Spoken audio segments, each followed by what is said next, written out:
Hello, in front of me I've got Skoda Yeti. In this video I'll show you where is the fuse box in engine compartment.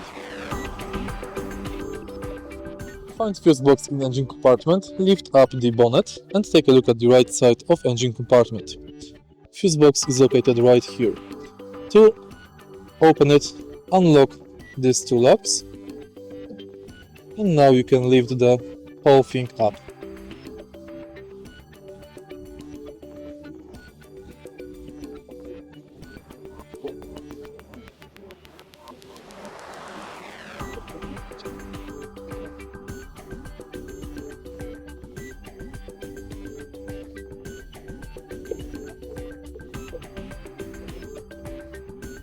And that's basically it.